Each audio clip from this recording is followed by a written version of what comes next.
grande Eli.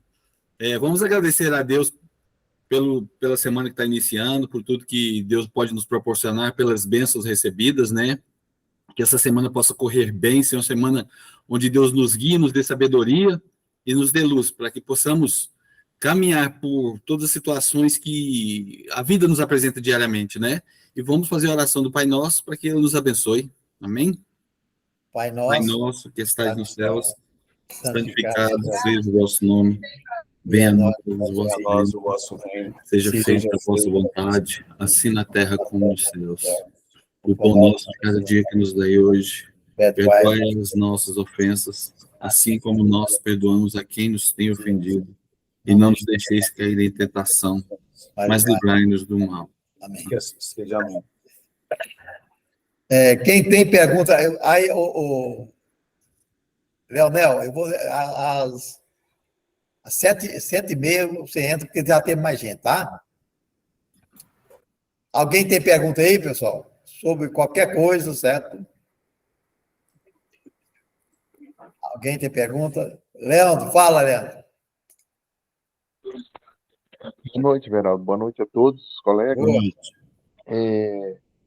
Veraldo, ontem, dia 15 de maio, a Receita Federal ela publicou que ela ia inserir nas rotinas do ECAC as omissões de declarações no tocante à DCTF Web, certo? Eu estava vendo. Só que o que ocorre? Eu notei que está havendo uma cobrança lá no ECAC na competência 13º salário. E o que ocorre?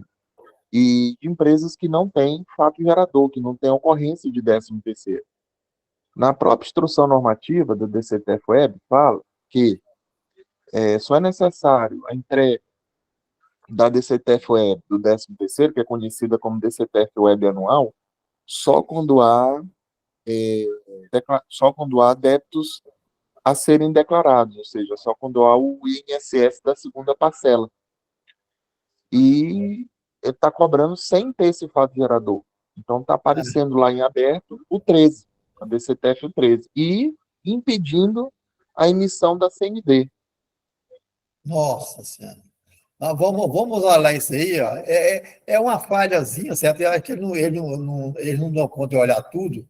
Ele faz exigência, logo ele deve sumir com isso daí, certo? Porque a apresentação da DCTF Web como você falou mesmo, quando tem movimento. Se eu não tem movimento, por que eu vou apresentar negativa? É obrigado a apresentar negativa? Não, é o seguinte, essa questão em específico que eu estou falando é somente do 13º. O que ocorria? Até 2022, você era obrigado a emitir em janeiro de cada ano. Houve uma instrução normativa, uma publicação de uma instrução normativa, ali por volta ali de julho, agosto de 2022, determinando que você só ia informar o mês da primeira DCTF com ausência de fato gerador, ou seja, sem ocorrência de INSS. A partir daí, dos meses subsequentes, se não tiver ocorrência, você não precisaria transmitir mais. E o janeiro de cada ano, só janeiro de 2022. A partir de 2023, você não entrega mais. Mas a questão específica não é essa. A questão específica que eu notei é o seguinte: a Receita ela não pode cobrar a DCTF do 13º que não tem ocorrência, uma vez em que, na própria instrução normativa, fala que você só pode declarar quando tem débitos a declarar, e no próprio manual da DCTF Web fala, você não entrega DCTF Web de 13º sem movimento, você não entrega. E, no entanto, está lá no ECAC cobrando. E impedindo, por exemplo, a emissão de certidão negativa de débito da empresa. Ô, Fábio, verifica com o Leandro aí essa exigência e vamos ver se a gente entra em contato com o pessoal da Receita Federal para ver se ele tira essa exigência dessa obrigatoriedade, né, Leandro? Isso, porque o 13º anual, ele não tem necessidade de entrega de declaração dispensada quando não há ocorrência, ou seja, não há INSS a ser declarado da segunda parcela do 13º, né? Certo. Tranquilo. Nós vamos ver com o Fábio, ver o que ele pode fazer com a Sucena lá, para a gente ver isso aí, certo? Tá, Leandro? Muito obrigado, Leandro. Alguém mais tem pergunta? O esclarecimento para nos dar? Fábio, fala. Que adoçantes sem açúcar não devem ser usados para controlar o peso. Não, não pedi para falar, não. Tá bom. E Lóia, fala. O uso de adoçantes não traria a longo prazo benefícios como a... E Lóia, seu som não está saindo. Aí. Pois é, acabei de ver. Boa noite, colegas, tudo bem? Semana passada, eu lancei uma pergunta a respeito do contrato social de uma empresa que ela colocou a propriedade rural, né, a fazenda, como imóveis. Entrou no capital social. E aí ficou de eu trazer um retorno. Eu estive lá no apoio técnico, ali na Praça Cívica, na verdade. E a orientação do atendente foi que a junta comercial, ela não exige da gente a escrituração do documento. E o rapaz disse assim, uma vez que você assinou aqui, é isso que vale. Só que assim, eu expliquei para ele, eu falei assim, olha, só que esses imóveis não foram registrados ainda, não passou para o nome da IJ ainda, que é a empresa, não passou ainda para a empresa. Ele falou assim que o contrato social não precisa fazer nenhuma alteração nele, não inserir nenhuma cláusula, não fazer. Então, foi essa a resposta que eu obtive lá do apoio técnico. Hein, Lóia? Sobre esse assunto aí, eu discuti muito com o Ronan hoje a respeito desse assunto, já fiz várias pesquisas. Então, é o seguinte, todas as perguntas que eu fiz, eles fugiram totalmente dessa exigibilidade que a gente fala, que a gente pensava que existia. Para mim, existia no DREI, o decreto 1800, que falava que eu tinha 30 dias para fazer isso, certo? Mas eu não, realmente, eu confesso que eu não achei, já pesquisei absurdo a respeito do assunto, se bem que se tem no Código Civil, está falando o seguinte, o decreto, um artigo 1450, parece que uma coisa assim, está falando o seguinte, que o simples ato de você registrar na junta comercial não transfere o direito do bem, certo? O direito do bem se dá pela a escritura, certo? Foi isso que eu achei, certo? Agora, no caso seu aí, é o ideal que a empresa, de posse desse documento, ela vai lá no cartório e faça a transferência, certo, no cartório, certo? Para que ele seja legalmente da empresa. Exatamente. No meu ver, eu teria contabilizado a integralizar. O meu entendimento era que eu ia lançar como a integralizar, e no momento que fosse escriturado, eu faria o integralizado, mediante a escritura. Até mesmo porque, pelo que eu entendo, o próprio cartório, quando ele faz uma escritura, ele manda essa informação para a Receita Federal. E aí eu fiquei pensando no fechamento da ECF, porque eu vou estar mandando a ECF, onde eu estou dizendo que aquela empresa tem todos esses imóveis, essas propriedades, e ela não recebeu do cartório confirmando isso. Então, olha assim, essa pesquisa que eu fiz, ela é extensa mesmo, mas eu não vi nenhuma uma objetividade assim, firme, certo? Que você teria que fazer isso. Então, uns falam, certo, que o ato de você assinar, transferindo isso que restou na junta comercial, ele já transferiu o bem para a empresa, certo? Uns falam desse jeito, outros falam que o ato só se dá pela transferência em cartório, e assim por diante. Mas, Fábio, fala, Fábio.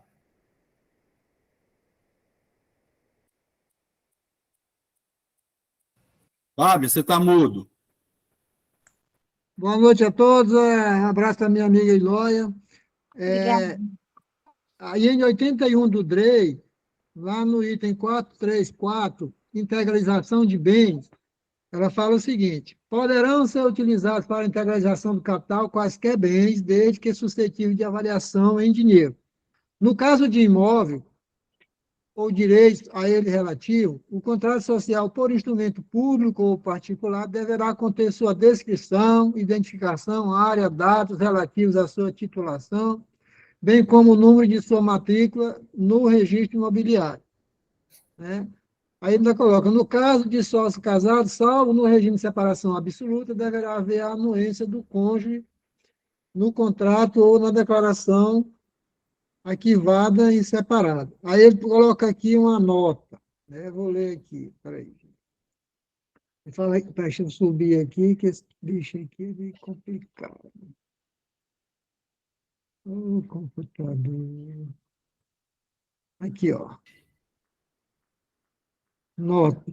Não é exigível a apresentação de laudos de avaliação para comprovação dos valores dos bens declarados na integralização do capital da sociedade. A titularidade do bem, apartado na medida em que o decreto 1800, em seu artigo 53, exige apenas a referência à titulação do bem, ou seja, os dados que permitem identificar seu proprietário. Logo, não se pode concluir que os bens apartados devam ser propriedade do sócio. Aí ele fala aqui, ressalta que a terceira turma do Tribunal Superior, Tribunal de Justiça, a estipulação prevista no contrato social de integralização do capital social por meio de imóvel indicado pelo sócio, por si, não opera a transferência de propriedade do bem à sociedade empresarial. De igual modo, a inscrição do ato constitutivo com tal disposição contratual, o registro público de empresas mercantis, a cargo da junta comercial, não se presta a tal finalidade, né? Isso aí não é uma vaga danada, né? Então, é o seguinte, a Ilóia está perguntando o seguinte, ela vai colocar como capital a integralizar ou capital integralizado? A minha sugestão é que se vai colocar integralizado, defina o prazo para o sócio, tantos dias para ele integralizar esse bem, né? Se vai colocar a integralizado. É que o Ronaldo estava falando, certo? Mas não existe lei nenhuma que fala a respeito, né?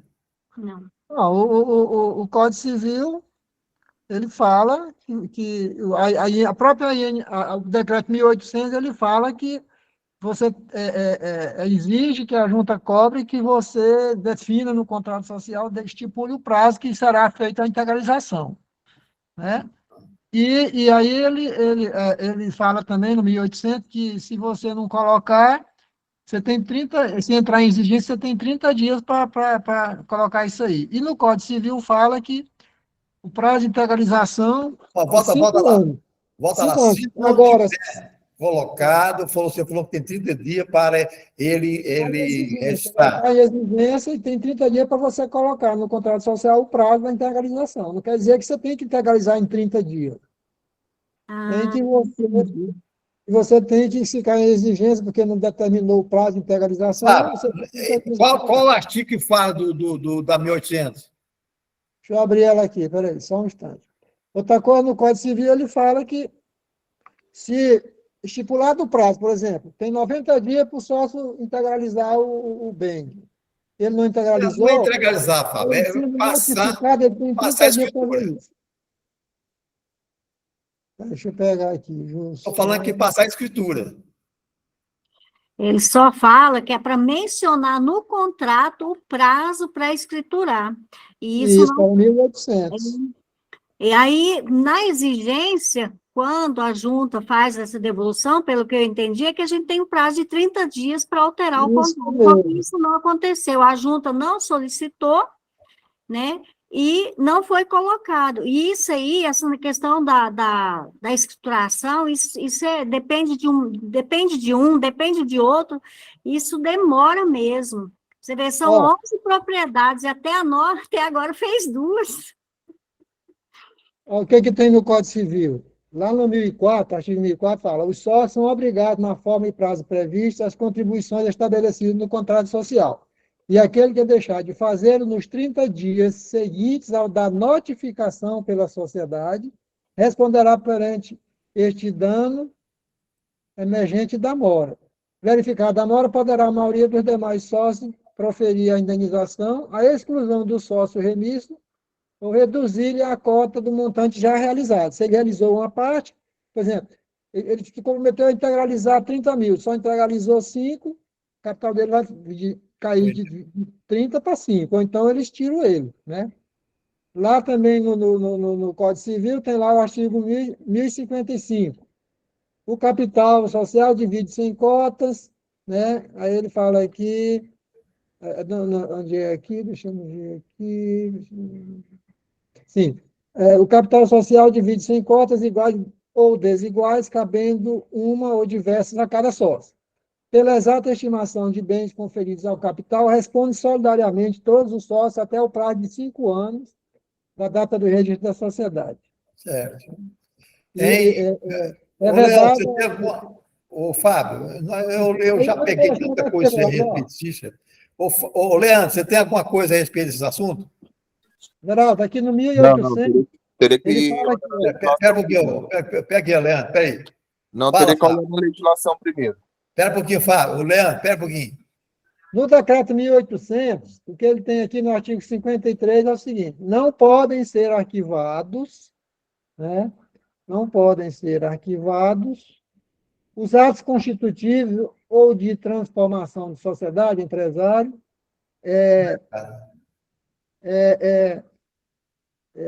além de outros de lei, por exemplo, o capital da sociedade tem que discriminar no ato constitutivo o capital da sociedade empresária, a forma e o prazo de sua integralização.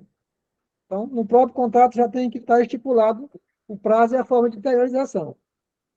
Aí que caindo em exigência tem 30 dias. Tá bom. Leandro, fala. É verdade. Era sobre outro assunto. Não, sobre esse assunto aí, o que você acha? Não, teria que verificar na legislação para dar uma posição. Tá bom. Vanil, você tem alguma coisa sobre esse assunto? Oi, boa noite. Não, acabei de entrar, nem estou sabendo, não. Leandro levantou a mão. Leandro, fala. É sobre outro assunto, viu? Não, né? Não. Então é sobre esse assunto. Não. Otávio. Everaldo.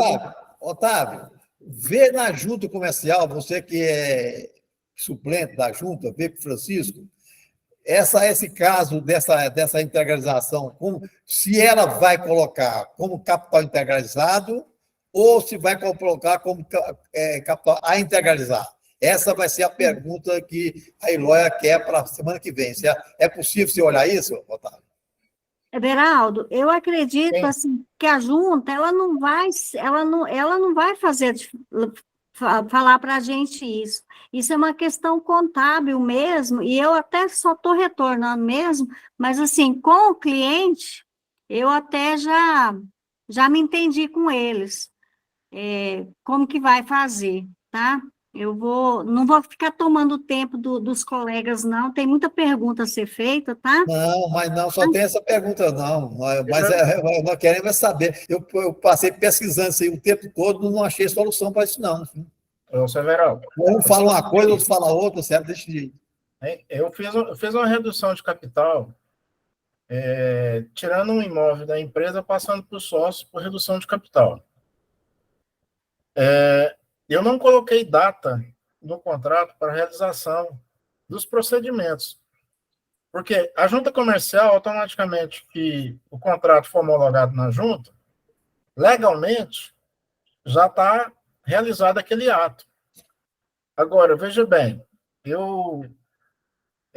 tem que se observar aqui também é o seguinte: para você fazer uma escritura, transferir uma escritura, você demora um prazozinho aí, não é rápido assim não, entendeu?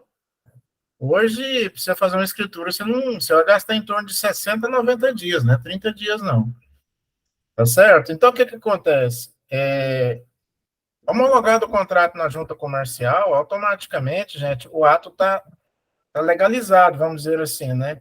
Aí é os trâmites legais para fazer a transferência. Agora, se por um acaso, que o Rondon conversou na reunião de diretoria, então você colocar uma cláusula restritiva lá, dizendo que o comprador, ou o que for, a pessoa que está integralizando, ou saindo, ou entrando no imóvel, ele teria um prazo de 90 dias para fazer a conclusão de todos esses trâmites legais da transferência, né? Isso. Aí sim, aí está legalizado, entendeu? Mas aí o que acontece? O que está no contrato, né? Vamos dizer assim, está convencionado em contrato, lógico que tem que cumprir aquela cláusula. Se não der, coloca uma cláusula, um valor, um prazo maior, de 120 dias, tudo e tal, para fazer isso. Veja bem como é que vocês, por exemplo, tirar veículo de empresa é um outro drama danado. Tem empresa que vende caminhão financiado, tem que fazer aquilo, é uma demora danada, entendeu? Então, a gente tem que saber conciliar isso daí, entendeu? Tá? Na tua opinião, ela colocaria como capital A integralizado ou A integralizado? Everaldo, tem que ver que ela fez a redação do contrato. Não tem como a gente falar assim sem ver a redação que ela colocou no contrato, né? Tá certo? Ela já eu não posso decidiu emitir como tá nenhuma fazendo, opinião se eu não ver o tipo da redação, o que ela colocou no contrato, tá? Se ela tiver colocado no contrato integralizado neste ato, já está integralizado. Está integralizado. Como o Otávio falou, integralizado daqui a 90 dias, aí vai ser capital integralizado. Justo. Certinho, Fábio? Quando ele falou assim, integralizado nesteado vamos supor, em moeda corrente ou em imóveis, aí ele já está definido, aí ele tem um prazo para você integralizar isso, Fábio? 30 dias?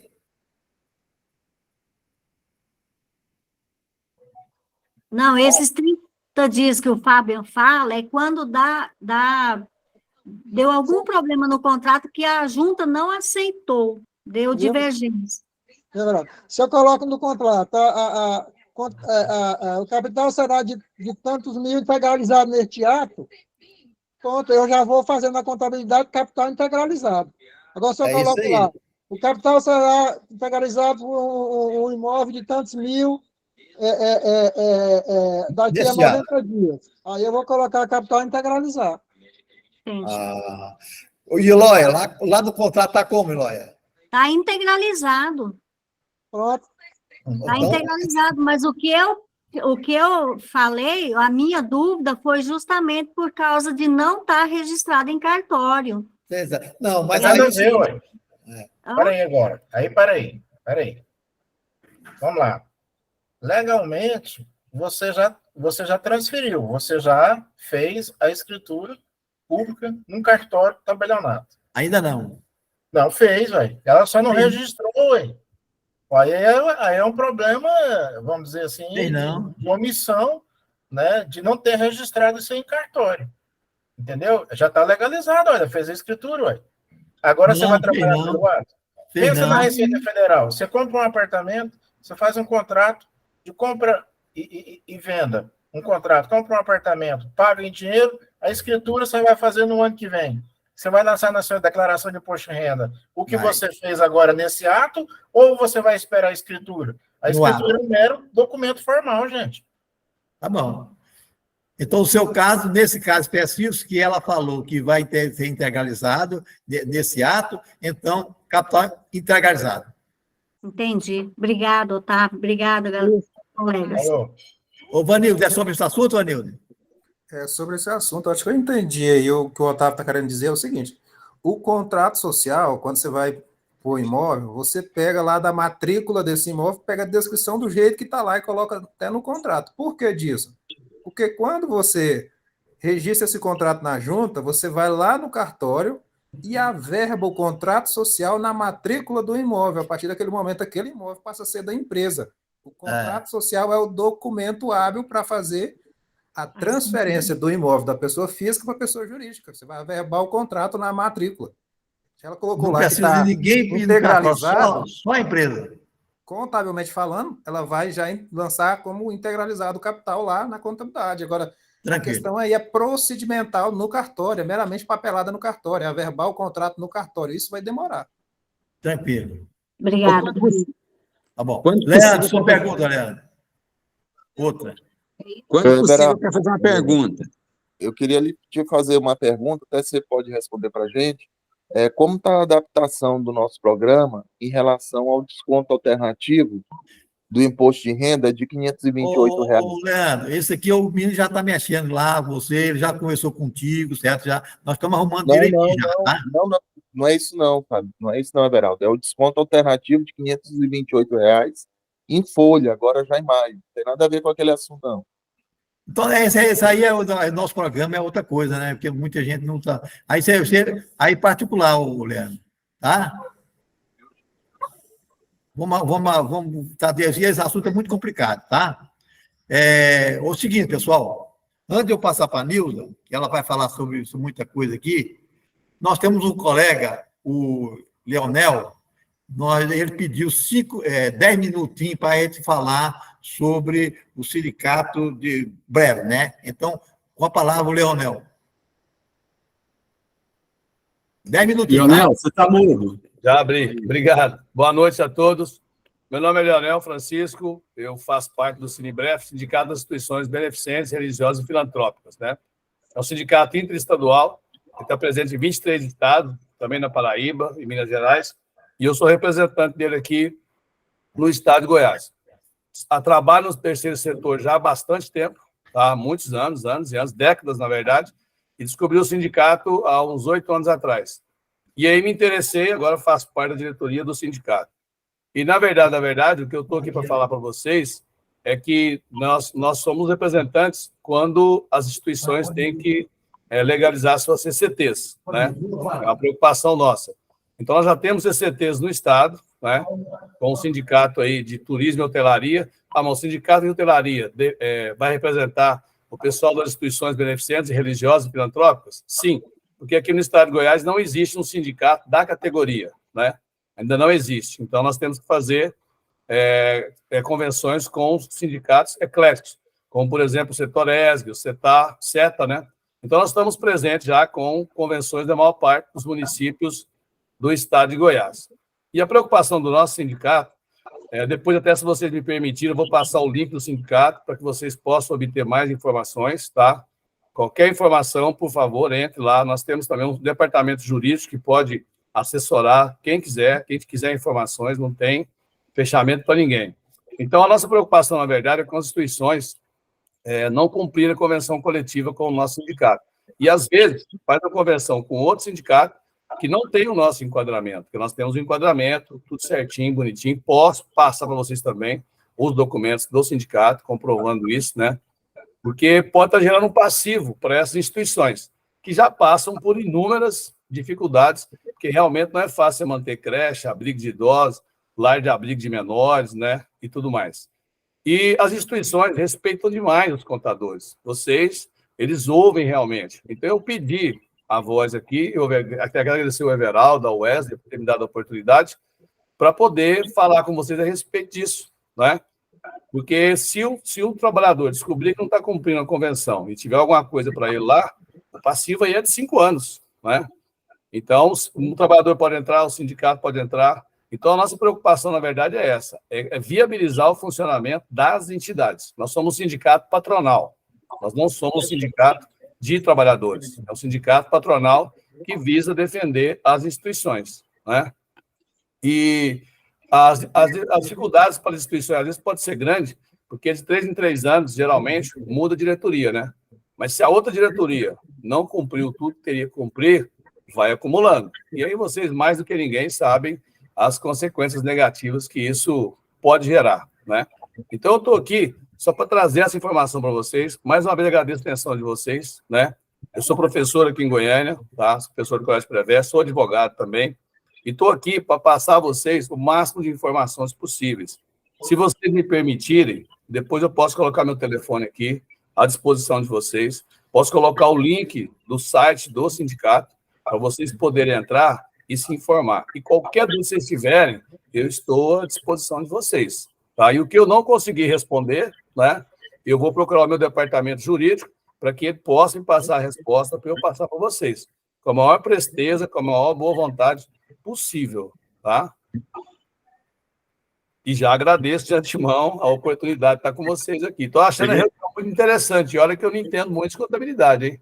Mas estou achando a reunião, assim, bem dinâmica, bem bacana. Everaldo, você está mudo. E Leonel, vocês. Leonel, Sim. Leonel, passa o telefone. Eu vou colocar no chat aqui, tá? Tá. Eu já agradeço mais uma vez a oportunidade. Eu vou colocar o meu telefone aqui.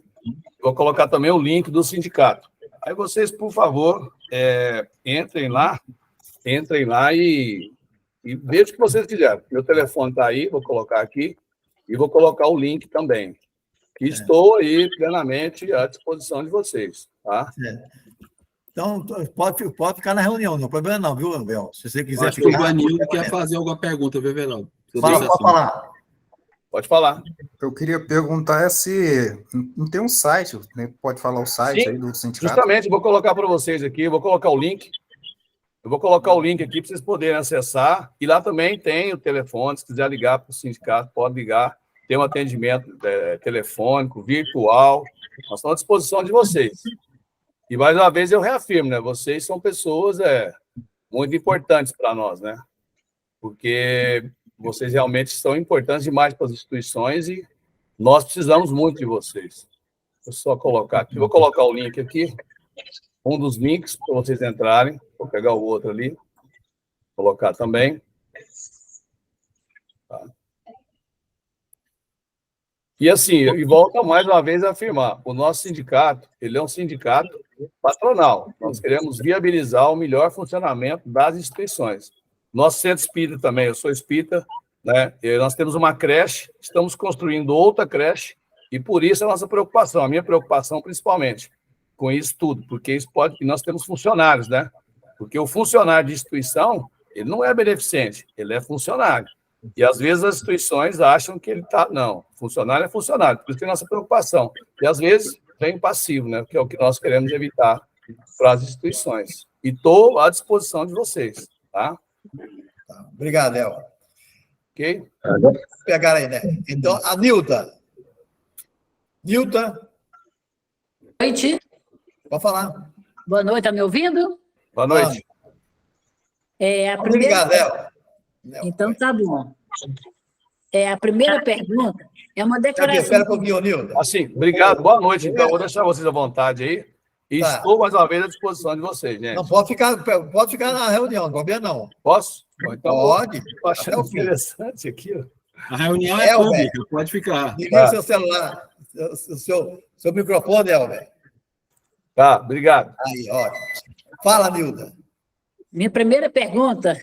Inclusive, Virgem Maria, né? Na terça-feira, eu estava, quando meu celular descarregou, eu estava no aeroporto em Guarulhos. Nossa, né? Quando eu pus para carregar um pouquinho, eu falei, deixa eu dar uma olhadinha. O seu Everaldo falou, ei, não, tem mais perguntas? A Nilton não está, que não vai sair 9h30. Eu ri sozinha lá. Mas o seguinte, minha primeira pergunta... É uma declaração que eu fiz ano passado e agora eu descobri um erro. Gostaria, sim, se eu estou certa, se eu posso retificar ela dessa forma. É uma filha que tem uma conta em conjunta com o pai e eu peguei o saldo do pai dela e pus para ela. Ela não tem renda nenhuma. E era um valor do saldo lá alto, de 800 e tantos mil. E ela não tem renda. E o pai que tinha essa renda, e eu agora pensei, fazer essa retificação do ano passado e voltar esse saldo para o pai dela e zerar a declaração dela. Estou certo em fazer isso? Roland, que é o doutor nisso aí, viu? E cadê boa noite, colegas. E o prezado irmão do Elos aí, do nosso Wesley, como é que é o nome dele? É o Leonel. Parece Leonel, seu irmão gêmeo, parece, né, Wesley? Então, Nildo, é o seguinte, essa declaração sua, naturalmente, o pai deve ter declarado, ele fez imposto de renda, o pai dela? Fez também. E deve ter colocado esse bem lá, né? Era o extrato bancário, eu peguei e usei para ela. Isso, entendi. Eu quero saber o seguinte, ele deve ter feito o imposto de renda dele, não fez? Fez também. Tudo bem. O correto seria você eliminar isso da declaração dela que você fez? Dela. Eu fiz a dela e fiz a dele. E Tá. peguei o extrato bancário, que era em conjunto, e pus aquele saldo. Eu no nome dela. entendi. O correto é você retificar a declaração dela, excluindo esse saldo, uma vez que o bem é dele. Só que a conta é conjunta com a filha, mas se colocou em nome dela. O correto é fazer isso. Só porque, se você também deixar o dito pelo não dito e fazer correto esse ano, também não é pecado. É um pecado meio amarelado só, mas não tem problema, não. Não, então tá bom. Porque esse ano eu estou pensando em colocar ela já dependente do marido. Isso, perfeito. Isso que você já fez lá naquele imposto de renda, aí a própria Receita Federal já sabe, é uma declaração conjunta. Isso, se você não emitiu dados importantes no imposto de renda, que é rendimento, entendeu? Não. Que é rendimento, outras informações. Isso aí é um bem, tudo bem, 80 mil reais, não está correto, mas não tem problema nenhum. Mil. Era 800 mil. Ah, 800 mil? Era. Eu entendi você falando 80 mil. Não, 800 mil. Não. Você tem que retificar, então, e coloca com a seguinte observação. Retifica-se a declaração em razão por um lapso ter lançado nesta, mas trata-se de uma conta conjunta com o pai. Coloca até o nome do pai dela e o CPF lá no histórico, certo? Ah, sim. Aí esse valor tem que retificar, é muita coisa. Aí você retifica, tira da declaração dela. Entendeu? Foi isso que eu pensei. Né? Correto. Você coloca assim, por um lapso lançado indevidamente nessa declaração, porém, trata-se de uma declaração conjunta com o pai fulano de tal, CPF tal. Fica excluído o lançamento. Pronto. Então, tá bom. Ronan, mas aí você tem que colocar pelo menos um valorzinho, 0,01, que ele não aceita. Bom, existe isso, para não ficar, dá uma pendência. Mas por isso, o que é? Erro e pendência. Quer dizer que a pendência é permitido em certos casos, o erro não pode. Aquilo ali eu uso, igual o presidente colocou, eu coloco lá 0,01 para não dar problema nenhum, certo? Só para não dar pendência. Mas não altere nada, e eu, se não colocar nada também, que vai ficar só com pendência, sabe? Não, entendi. Eu estava pensando em fazer isso mesmo, mas assim, eu gostaria de uma confirmação de vocês. Pensou correto. Então tá bom. Posso fazer outro? Posso fazer outro? Espera um pouquinho, 2 minutinhos. O que era, Wesley? O Helder, ele vai fazer pergunta. Vocês estão me ouvindo? Eu gostaria de fazer uma pergunta também relacionada com imposto de renda, mas ganho de capital. É possível? Tá, mesmo, colega. Aí você levanta, coloca a mãozinha aí eu te atendo, tá? Coloca a mãozinha só, tá? Não. Beleza. Clica na mãozinha aí, ó. No celular tem uma mãozinha aí embaixo, aí você clica. Cliquei. Aí vamos. Pera um pouquinho, agora não, depois eu passo para você. Tá, ok. Wesley, era isso, Wesley? Oi? Então, Anildo, continua com suas perguntas. Vou fazer outra pergunta. Lembra semana passada que eu fiz aquela pergunta de uma cliente que era herdeira, que morreu o irmão, a cunhada e o filho, que ficou as heranças para os irmãos? Agora, eles vieram para fazer a declaração de espólio final. Olha, aí eu peguei a documentação para me dar uma olhada, né? Eles já fizeram a escritura pública de inventário de partilha, lá, qual o valor? Na declaração de 2019, quando foi a declaração de espólio, que foi feita que morreu o pai e a esposa, depois passou todos aqueles bens para aquele filho, o filho morreu dentro de 12 dias. Vocês lembram que eu contei essa história? E aí foi feito a declaração de espólio em 2020/2019. E depois não fez zero mais. Deveria ter feito, foi feita essa partilha em 2019. A minha pergunta é, eu tenho que fazer a declaração de espólio de 2021, 22, 23, até 23, ou para mim fazer a final, ou eu faço quando saiu a partilha? Ronan? É o seguinte, Yoga. A declaração final de espólio ocorreu lá em 2000 e... Não, a final não. Foi que vieram para mim fazer a final. Ou melhor, pois é, mas quando terminou o inventário? A data que terminou a escritura? A data que terminou a escritura foi em 2019. Então, é o seguinte, eu te informo isso aí com conhecimento e causa própria. Eu sentei na graxa numa dessa aí um tempo atrás. Você é obrigado a fazer a declaração final de espólio quando, na data correta. Se a declaração de final de espólio ocorreu lá em 2019, você teria que fazer a declaração em 2020. Entendeu? Então, terminou o inventário em 2019. E se for posterior ao mês de março de 2019? Qual é o mês que terminou em 2019? Foi no mês de outubro de 2019. Então, obrigatoriamente, fazer a declaração em 2020. Não tem nada que fazer. Você teria que fazer lá naquele ano, 2020. Tá, 2020... Eu tenho até a pergunta e resposta em cima disso. Não tem aqui agora, mas não sei qual é. Tá, 2020 foi feita só de espólio. Agora Pois é. Esse é um problema que você vai ter, que eu estou com esse angu aqui para me descascar. Quando você for fazer... Não, ouve só, por favor. Quando você for fazer a declaração agora de final de espólio de 2020, o final de espólio, assim, a última declaração de 2020, que você era obrigado a fazer, vai dizer que existe declaração apresentada, certo? E o correto, aí agora eu estou com a cabeça...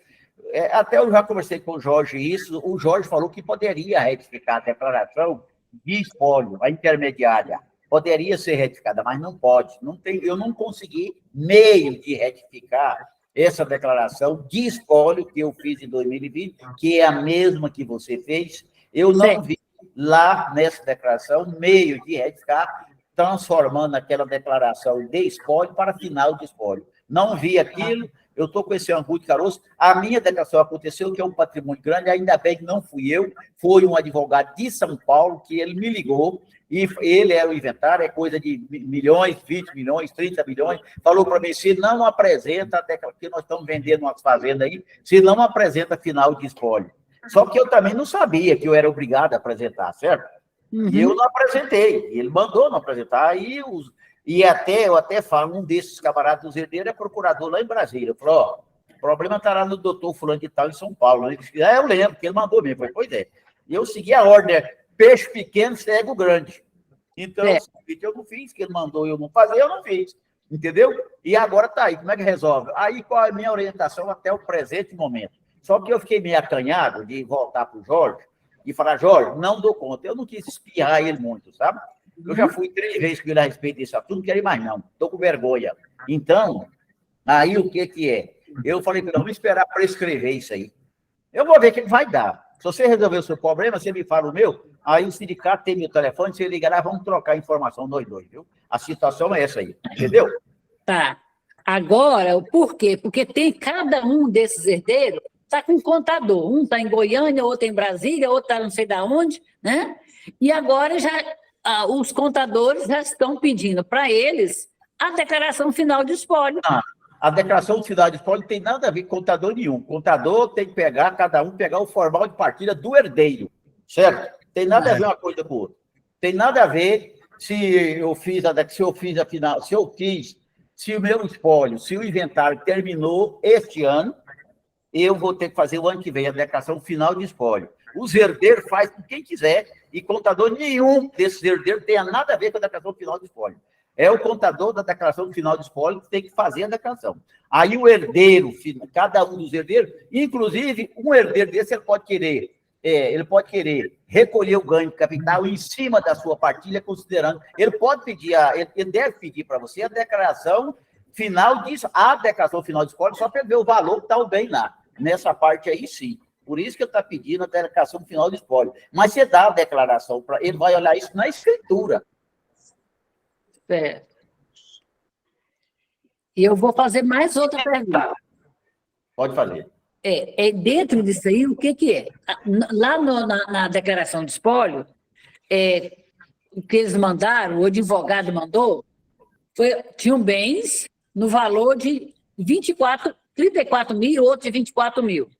Agora, para pagar os impostos, né, do IPCD... Não, IPCD não, ganho de capital. IPCD já foi pago quando fez inventário. Quando eles avaliaram no valor de 350 para recolher os tributos. Isso aí foi recolhido lá na ECA, já pagou o IPCD. Então vai usar um valor de 350, porque já foi recolhido, não é isso? Não, mas... Não, nada a ver. Aí é o seguinte, esse valor que foi avaliado em 350 é o valor do Estado, para recolher do Estado. É o Estado. Calma aí, calma. Agora, para você receber esse bem no valor de 350 mil, o herdeiro que receber isso, ele tem que recolher o ganho de capital, tomando-se por base o custo lá da declaração de espólio, certo? Certo. Ele tem que pagar o ganho de capital. Tem que pagar o ganho de capital, e esse ganho de capital, ele é recolhido do CPF do espólio. Ou poderá lançar de acordo com a declaração do homem. Ou então, se ele não quiser recolher o ganho de capital, tudo bem, você vai lá pegar a declaração do espólio e tomar por base aquele valor que está informado lá. Entendeu? No caso que foi declarado lá, a primeira avaliação que foi feita, 24 mil. Agora, para o Estado foi 350? Então, se ele quiser pagar o ganho de capital, ele pode declarar 350. Isso. Mas se ele não quiser pagar o ganho de capital, vai pagar aquele valor que está lá, que o advogado discriminou das partilhas, 24 mil. Exatamente. 24 mil, 50% 24 mil, 10% é 10 herdeiros, né? Vamos botar que lá está 24 mil, 30 mil, vamos botar uma conta redonda, 30 mil tem 10 herdeiros. Então, você vai colocar lá 10% de 30 mil, 3 mil. Certo. Foi avaliado por 300, 10% de 300, 30 mil. Mas ele vai ter que recolher o ganho de capital de 3 mil para 30. Entendeu? Entendi. Matou, fechou. O colega quer escutar agora, Geraldo? Nildo, dá um espacinho para o colega aí que ele quer fazer. Não, pode falar. Fala, Heber. Vocês estão me ouvindo? Por favor. Então, é a respeito ganho de capital. O que acontece? Um imóvel havido em inventário. O inventário está pronto, finalizado, declaração final de espólio pronto, já está na declaração dos herdeiros.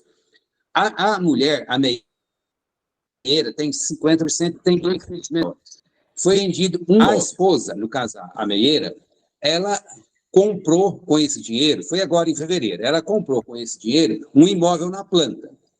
Então, o que eu disse para ela? Ela tem 6 meses para recolher, para investir o dinheiro, né?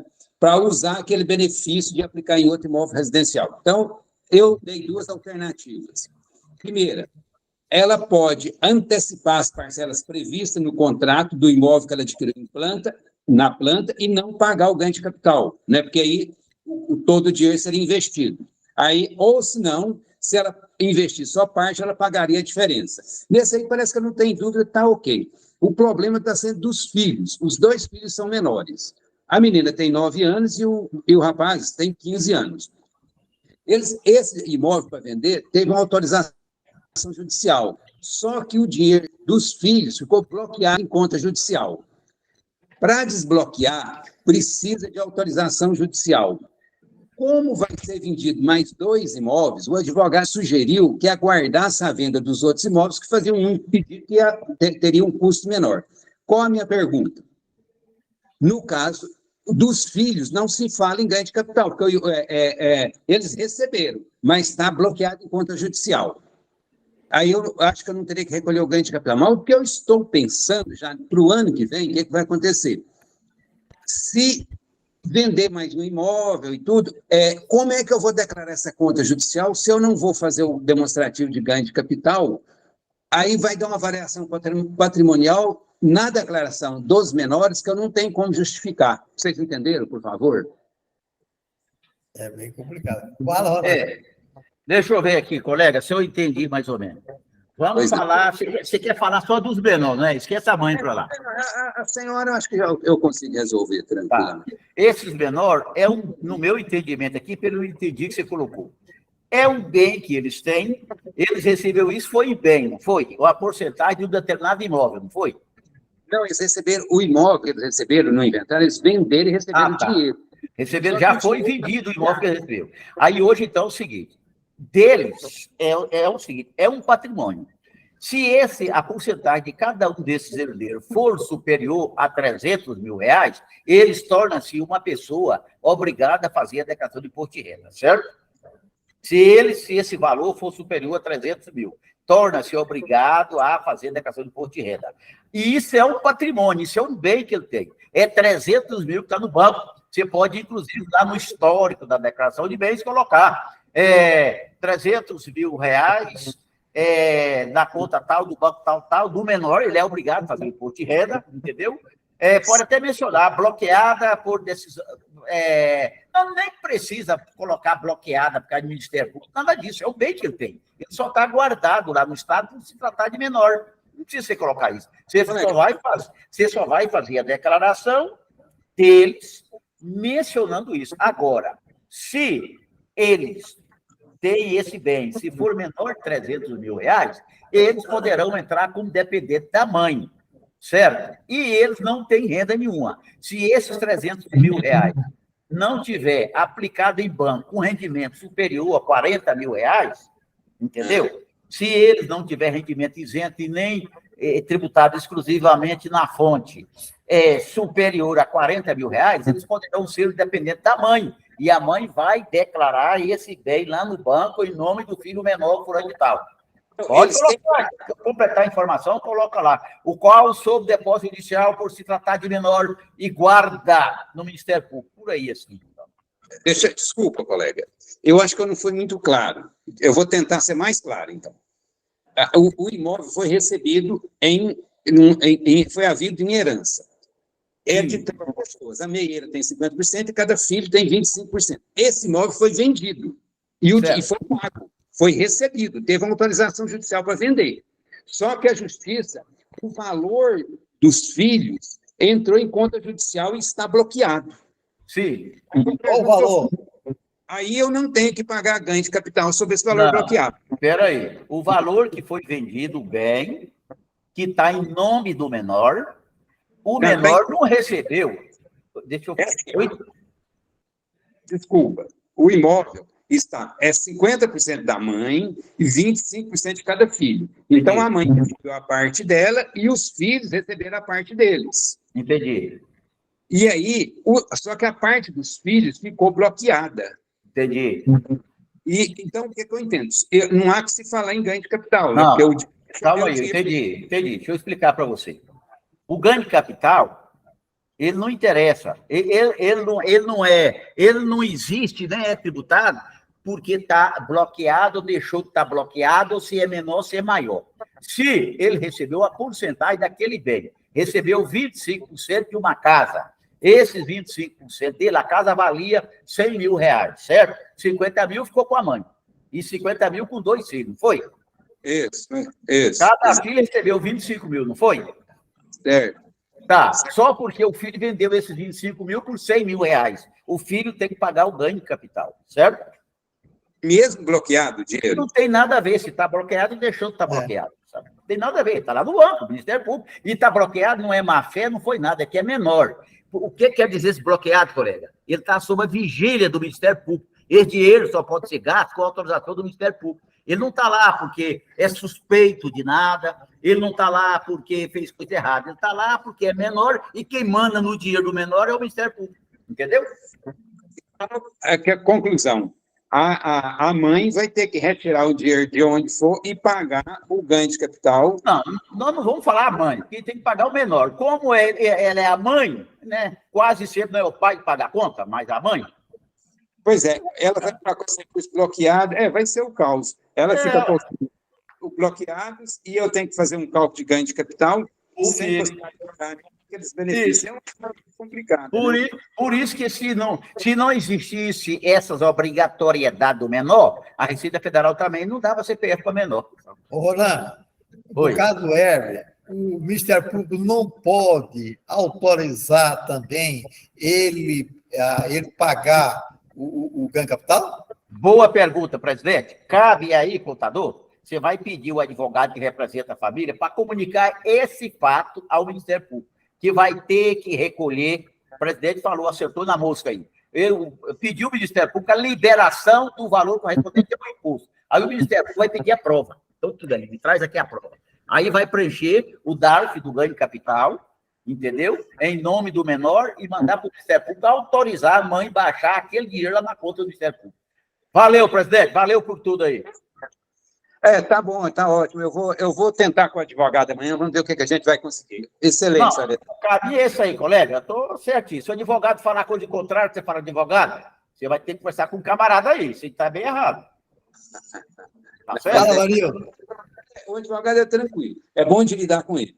Só que eu também não sabia. Eu achava assim, eu já tenho...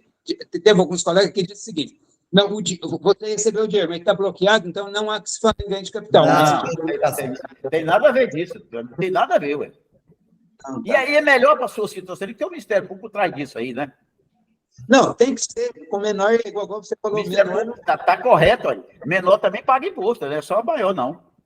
O difícil é o seguinte: da onde vai sair o dinheiro para pagar? Então, não. Eu estou dizendo para você, o dinheiro vai sair da conta do menor, ué. Ele não tem o dinheiro lá. Vamos tentar fazer isso. Não é tentar, isso aqui é o certo. Microfone, Heber. Vanildo, fala. Ok, muito obrigado. Boa noite. Obrigado. Deixa eu tentar titular, acho que você está confundindo, porque é o seguinte: tem um inventário, tem menores, por isso que está na justiça, o juiz, o dinheiro da venda, parte é dos menores, por isso que parte do dinheiro vai para uma conta judicial em nome dos menores, mas o ganho de capital você tem que fazer em nome do espólio, se o imóvel foi vendido no custo do inventário. É isso que você está confundindo aí, porque parte do dinheiro pertence aos herdeiros, mas o ganho de capital, se você vendeu, ainda está fazendo no custo do inventário, como é judicial, esse ganho de capital você tem que fazer em nome do espólio. Aí você... Vanildo, você enganou aí, Vanildo. Deixa eu te corrigir. Você enganou, Vanildo. Não é isso aí não, Vanildo. Não, Vanildo. Não é isso não, Quem Vanildo. vendeu com os menores, cara. Você enganou, Vanildo. Como é que ele vendeu? Você está no custo do inventário. Não, você está no custo do inventário, o ganho de capital é no nome do inventário. Aí. Não no inventário não, Ivan. Já vendeu, velho. Declaração dos filhos e da esposa. 50% já estava na declaração da esposa. Já foi. E 25% na declaração de cada filho. Para vender esse autorização judicial. E aí que os 50% da esposa foi, da meieira, foi normalmente liberado para ela, e o dos filhos foi... Certo. Você vendeu depois do inventário. Já fiz declaração de espólio, tudo. Não. Foi Então, feito, é o que o Ronan falou, porque eu entendi que era no custo do inventário. Não. Ô, Heber, desliga aí, Heber. O seu microfone. Franciele. Boa noite a todos. Boa noite. Só para esclarecer aqui com o senhor Helder, eu vi a todos aqui argumentando de forma acalorada, realmente envolvendo inventário judicialmente, havendo menores, senhor Helder, menores ou incapaz, todo o processo de inventário deve ser judicial, certo? E para a venda de bem, é preciso solicitar ao juiz a expedição de alvará judicial, certo? Para pagamento de qualquer custas, é feito por meio do advogado. Esse advogado deve atuar mediante procuração concedida pela representante dos menores. Naturalmente, a representante dos menores deve ser a mãe dos mesmos, certo? Então, basta o advogado requerer ao juiz autorização para a venda do bem, para a expedição de alvará, para qualquer finalidade, para o pagamento do ganho de capital. É só informar em juízo. Claro que deve passar pelo Ministério Público, porque ele está no processo como fiscal da lei, para fiscalizar o que está sendo gasto, onde está sendo investido, enfim. A única função ali do Ministério Público é tutelar o menor e a legalidade do inventário, certo? Beleza. Está respondido, né, Heber? Beleza. Alguém mais tem pergunta? Alguém mais? Vai, dona Nilza. Vai, dona Nilza. Não, é só para continuar sobre aquela pergunta, então, quer dizer que a partir do momento que daquele inventário, se for vender qualquer bens, mais que não seja menor, que seja adulto, se ele vendeu com um valor maior que foi pago no Estado, ele tem que pagar ganho de capital. É isso? Deixa eu só clarear aqui para você, Valnilda. Uma vez recebido o bem finalizada a declaração final de espólio, terminou a declaração final de espólio, você enviou para a Receita Federal, certo? O herdeiro recebeu o bem. Se ele recebeu o bem lá no valor original da final de espólio, daí para frente passou a época dele recolher o ganho de capital. Esse ganho de capital, a oportunidade que ele tem é no curso da apresentação da declaração final de espólio. E os herdeiros estão recebendo os bens, e o herdeiro fala, ó, esse bem ele foi avaliado pelo Estado por 300 mil, ele está lá no imposto de renda do inventário, está lá por 100, eu quero receber por 300. É a oportunidade que ele tem de receber aquele bem corrigido e com possibilidade de pagar pouco imposto. Porque se ele recebe aquele bem, ele está lá 30 mil no espólio, ele recebe por 30 e vende por 300, ele vai pagar muito. Por que ele vai pagar muito? A data de aquisição do bem para ele é a data do final de espólio, a data que ele recebeu. Por isso que ele vai pagar. Isso eu entendi. Entendeu? Eu entendi. Agora, mas a pergunta é essa: se o espólio vai vender todos os bens, né? Vender um agora, vai dividir com. Vendeu todos. Para dividir, aquele momento ele tem que pagar, o espólio tem que pagar, que foi avaliado. Não é obrigado. Não, se ele vender o espólio vender, o espólio você quer dizer assim, todos os herdeiros. Porque o espólio já morreu, o espólio não vem nada. Tá certo, não, é os herdeiros, tá certo. Sim, os herdeiros. Ele vai vender os bens para dividir em dinheiro. Vai pagar o ganho de capital, sim. Então tá bom. Então entendi também, tá? Obrigado. É isso mesmo. Alguém mais? Carlos, posso falar, Carlos? Boa noite, pessoal. É o seguinte, chegou para mim hoje um levantamento de pagamento de espólio. Espólio não, precatório. Eu nunca lancei precatório na declaração, imposto de renda. E também eu estou vendo aqui que não descontou o imposto de renda. Como é que nós vamos fazer com esse trem agora? Precatório. Numa declaração. O precatório é um bem. Hã? O precatório é um bem. Fala, Ronan. Numa declaração dessa, Carlos, o que eu faço? Eu peço ao cliente para ele fazer um cercado digital, você verificar lá na Receita Federal de que forma está alocado isso lá, na Receita Federal. Qual o valor bruto que está alocado, você obter essas informações, certo? Isso aí é bom, sempre você pode. Se você tiver outro meio, muitas vezes o código de acesso dá a condição de fazer isso, mas eu gosto do cercado digital, que ele é mais amplo de se fazer isso. Eu tenho a senha, gosto dela também. Aí para você ver lá, esse precatório talvez não tenha, pode não ter imposto de renda, igual você falou aí, por se tratar de um longo período. Esse longo período, dividido em meses, deu pequeno valor e não coube a retenção de imposto de renda. Pode ser um dos motivos, certo? Embora... No caso, eles já colocaram, então... Posso falar um pouquinho? Posso falar, Rodrigo? Espera um pouquinho, Nildo. Não, eu queria falar, inclusive, sobre essa precatória, que foi o que eu fiz a pergunta semana passada, e essa semana eu fiz o que o Ronan falou. Eu criei o ponto .gov, porque eu pedi para a advogada, que inclusive é em Alagoas, para pedir para saber a quantidade de meses, que era o acumulado. Ela não soube patavina nenhuma, para falar a verdade. Me mandou um processo de não sei quantas páginas, 400 páginas, né? Eu falei, não tem como eu ler. Eu peguei e fiz o código eu peguei o ponto .gov dela, entrei, só tinha lá o rendimento tributável da aposentadoria dela, não tinha nada isento. Aí é o que eu estou pensando em fazer dessa precatória, li bastante sobre essa precatória, falando sobre isento lá, tanto quanto é artigo que eu achei. Eu estou pensando em fazer só, colocar ela como isento e colocar lá o código de onde veio o CNPJ, que foi da União de Maceió, de Alagoas, do Estado, tá? Que veio no documento para mim, isso veio. E vou colocar como isento. Mas dentro da Receita Federal, não achei nada que informou isso lá. Era isso, Ronan, que eu queria falar para você, porque a vez serve para o colega aí. Pois é, colega, mas eu quero dizer o seguinte, nós não devemos fazer aquilo que o advogado devia fazer, certo? Você é contadora, você trabalha em cima de documento. Então, você querer tomar uma decisão ou seguir um caminho porque o cliente não forneceu para você a documentação correta, você não deve estender um possível erro para frente, certo? Você tem que falar Não, para ele, eu ó, não preciso, eu preciso mas- das informações, dessa informação da sua advogada, certo? Se você não tiver essa informação da sua advogada, eu até sugiro a você o seguinte, eu não vou aqui, por minha livre, espontânea vontade, fazer coisa aqui que eu não sei se é verdade. Então, você vai omitir essa informação, você vai assinar um documento para mim, que você me autorizou, inclusive, isso é até uma recomendação, eu tenho essa liberdade, e eu quero dizer, essa petulância de falar até aqui em nome do Jorge.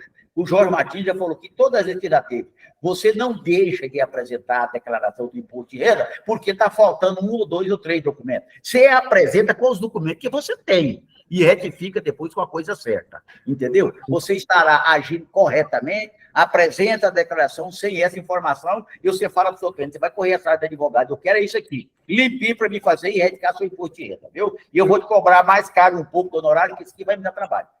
É isso que você tem que fazer, não faça isso não, colega. Você não aumenta a coisa para frente, não, que pode te dar dor de cabeça. E sua cliente, você vai falar, ó, você é obrigado a fazer a questão?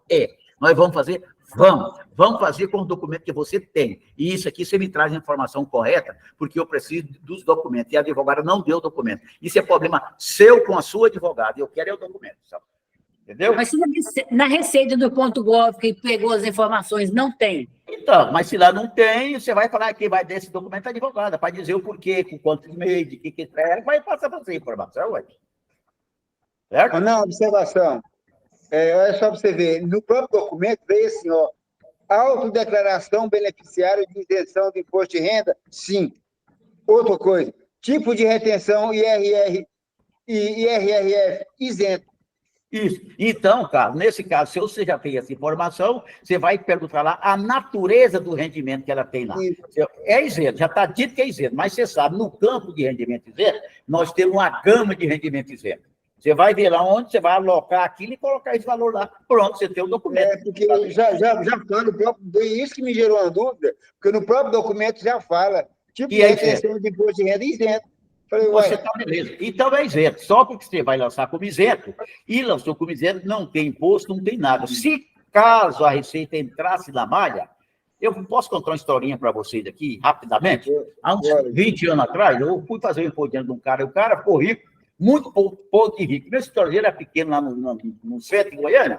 Aí o camarada achou o advogado aí, mais bonito que os outros, e disse que o cara era o papa no imposto de renda. Você não repara, não, eu vou fazer minha declaração com fulano e tal, viu? Mas eu quero que você acompanhe, gosto muito de você, seu menino bom, vamos lá para nós ver. Chega lá, quando eu entrei no consultório do cara, ele estava precisando de comprovar a renda, eu falei para ele, não tinha jeito de criar comprovação de renda. E era coisa alta, coisa de R$ 1 milhão. Eu falei, não tem como criar essa renda não, fulano. E ele ficou, não, o cara tem. Chega lá, quando eu pisei no tapete, o cara atolou até no meio da minha canela, sabe? E subi no sofá do cara, fiquei lá no sofá todo encuidinho, parecendo um cachorro molhado. Aí eu falei pro cara, o cara advogado falou, aqui, você sabe como é que é fácil? Eu falei, como é que é fácil aqui?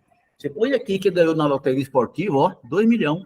A Receita Federal não olha isso, não. Coisa muito fácil. Eu falei, é mesmo, pai? E você está cobrando quanto tempo fazer essa declaração? 40 mil. Naquela época, tem uns anos, sabe? Aí eu falei, tá, beleza. Sei lá fora, foi pro seu cliente, ó. Tudo bem, tá aí a explicação do homem. Se quiser fazer com ele, você faz, sabe? Ele continua comigo até hoje, sabe? Então, Carlos, é isso aí, entendeu? Ô, Ronan, talvez você conheça esse termo aqui, vem aqui, ó, valor de PSS. Isso aqui é alguma taxa? PSS? Quando vem no precatório? Como é que é isso? Você pega lá. O valor de PSS é um valor dedutível. Deve ser alguma taxa, né? Exatamente. PSS você outros, rendimento isento, onde tem o campo outros, você lança lá no outro essa informação do processo aí que você tem. Exato. Não, tranquilo, beleza. Gerou, valeu. Obrigado. Tem uma outra pergunta. Eu tenho uma matriz e filial. A matriz compra, certo? E a filial vende. Só que a matriz compra fora do estado, tudo tal, ela não vende nada. Ela paga o DIFAL na compra, correto? E agora a filial compra dela. Quer dizer, não compra de outra empresa, que na realidade a matriz transfere para a filial. E nesse valor aí, não chega a filial, não vende mais do que 360 mil no ano. A matriz vai ter que pagar? A somatória das duas. Hã? A somatória das duas. Não, mas a matriz não vende, ela só transfere para a filial. Eu estou falando a somatória das duas. Se a matriz não está vendendo, só vende só a filial, a somatória das duas. Porque não tem o que somar na matriz, porque ela não fez venda, ela faz transferência de mercadoria. E a filial não vende mais que isso. Hã? Essa transferência, para mim, não considero como receita, não. Ela não é A lei falou que é 360 mil de receita, né? Apesar que o DIFAL paga na compra, né?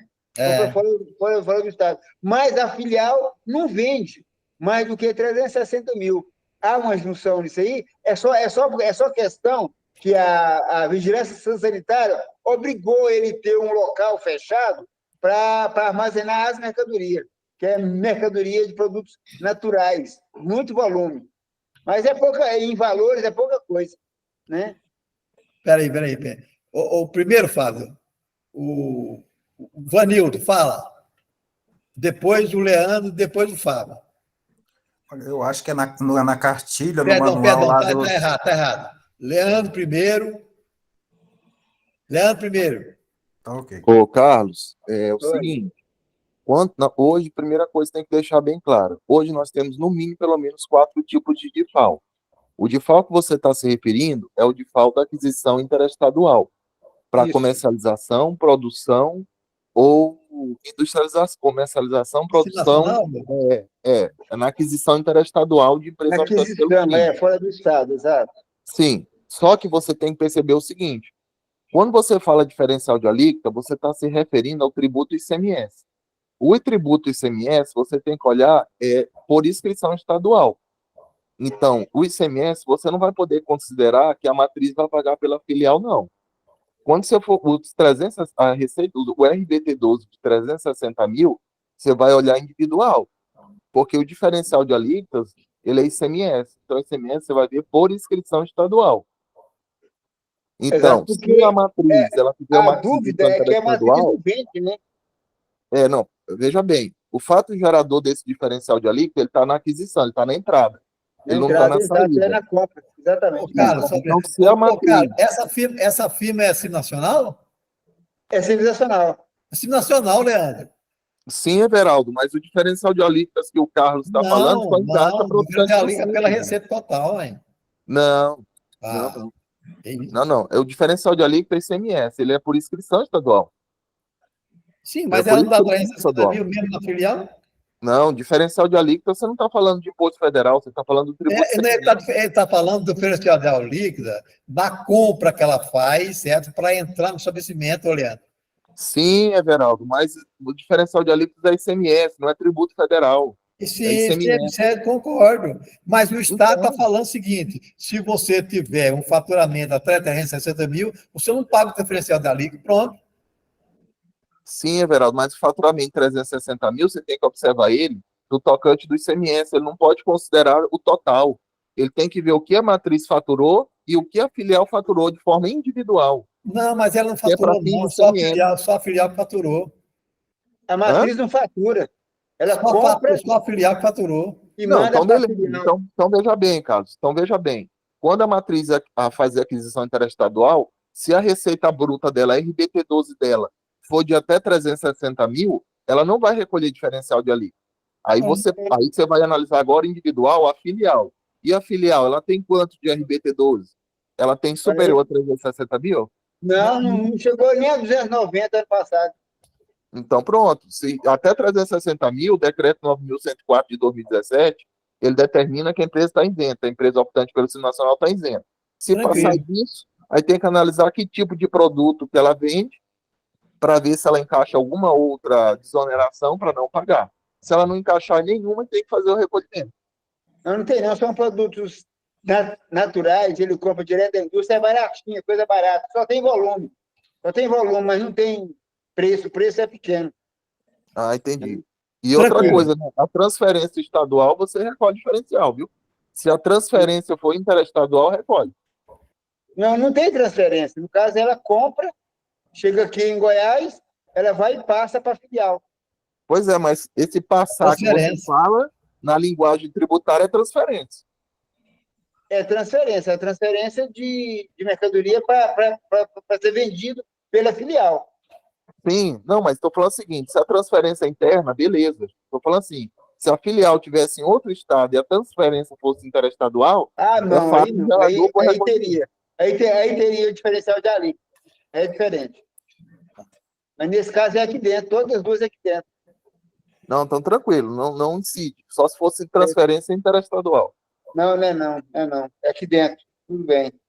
Então, tranquilo, melhor. Fábia, fala.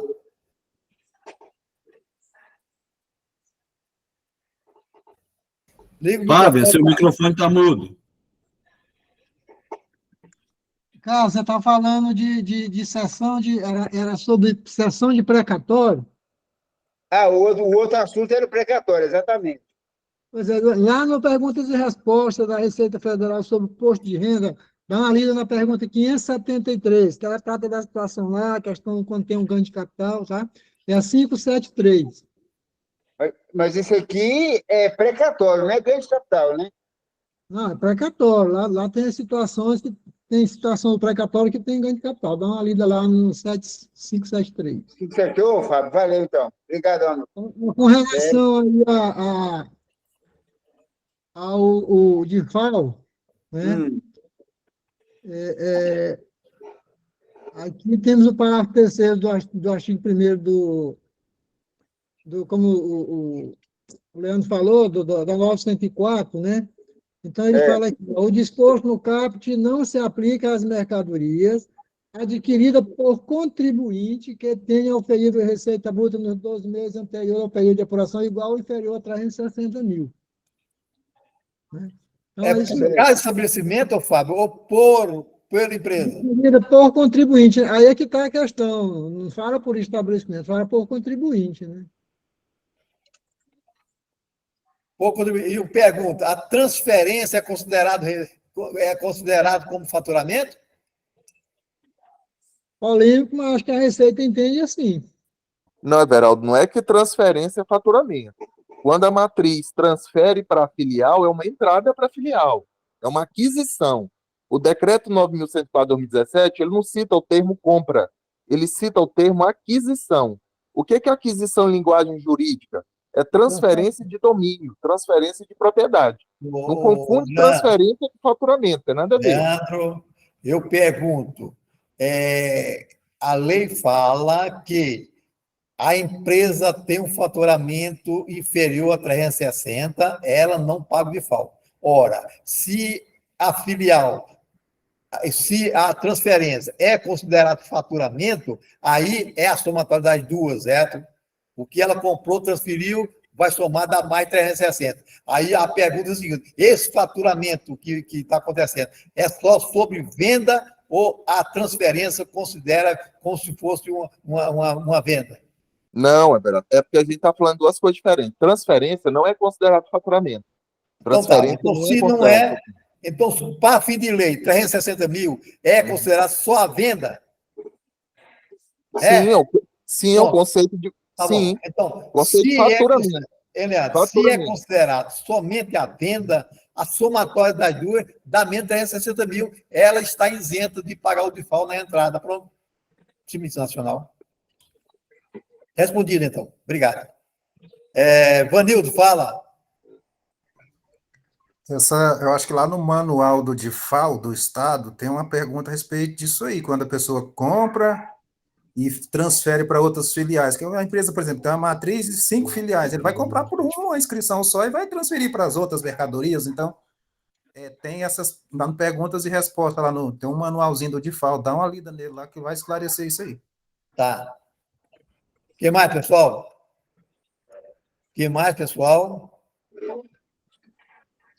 Alguém quer fazer pergunta mais? Não tendo, então, até na terça-feira que vem, né? Tchau, pessoal. Valeu, pessoal. Boa noite. Até mais. Boa noite. Obrigada por tudo. Boa noite aí, obrigado a todos aí. Ô, Nildo. Gostei dos esclarecimentos que me ajudou aqui também, viu? É? Foi bom, foi bom. Alô. Foi mexer com o esporte também, inventário de família, foi muito legal. Obrigado aí, galera. Pode Boa noite a participar todos. toda terça, viu, Leonel? Leonel, você pode participar toda terça-feira, não tem problema não, Porque tá? eu dou aula, na terça-feira à noite eu dou aulas, né? Aí hoje eu faltei, eu arrumei um substituto para participar da reunião de vocês. Toda terça tem aula à noite. Vida de professor é complicado, cara. Mas olha, gostei demais da reunião, a reunião participativa, boa. Parabéns aí, viu? Tá bom, ó. Show de bola. Obrigado. Isso nós fazemos desde, sabe quando? 1989. Cara, muito bom, gostei. Nunca gostei faltou mesmo. nenhuma terça-feira. Aqui da minha trabalho, Sabe que eu gostei da reunião de vocês? sou eu, viu? Eu, Você faz parte. Sabe que eu gostei da reunião de vocês? Vocês não perdem tempo. É bom demais. É assim, ó. Mas deixa eu só explicar um negócio aqui, colega. Parabéns para vocês. Obrigado pela oportunidade mais uma vez, Wesley, Everaldo. Boa noite. Obrigado. Para você Boa que... noite, galera. oportunidade vem Só um mesmo. minutinho, colega. Para vocês. Fique com Deus. Fique com Deus. Para você que não conhece, colega aí, que teve aí agora, deixa eu só falar uma coisa. Sim. Eu, da minha parte aqui, eu peço desculpa a você pela minha cultura. Para mim? Não, tem que... Não. É, eu mas gostei. eu quero dizer assim, é porque eu perco meus colegas aqui, principalmente da Nilda aí, que nós não conhecemos pessoalmente, nós já temos certa intimidade, sabe? Então, eu me sinto em casa, todo mundo aqui é irmão, Não, sabe? tranquilo. Foi ótimo. Nós brinca Foi com o ótimo. outro, Eu chega o gostei. outro aí, e é desse jeitinho, sabe? Eu gostei. Obrigado a vocês aí pela oportunidade. Gostei muito. Certinho. Boa noite a todos. Fique com Deus, tá? Boa semana Amém. aí. Com Boa Deus semana. também. Boa semana. Tchau, tchau. Tchau. Passa o link pro pessoal. O link tá aí, tá? Fica à vontade. Obrigado. Tchau, né? Tchau, boa noite, pessoal. Boa noite, Nilton. A Nilda não quer sair, não? Não, quer sair. Vou sair. Boa noite. Se não sair, eu não saio, viu? Olha, tá vendo, Everaldo? Então tá bom, vou sair. Não estou conseguindo nem sair, seu vereador, hoje, tá vendo? Eu te removo aqui, pode deixar. Então tá bom, fica com Deus. Obrigado. Meu Deus, nada. Aí.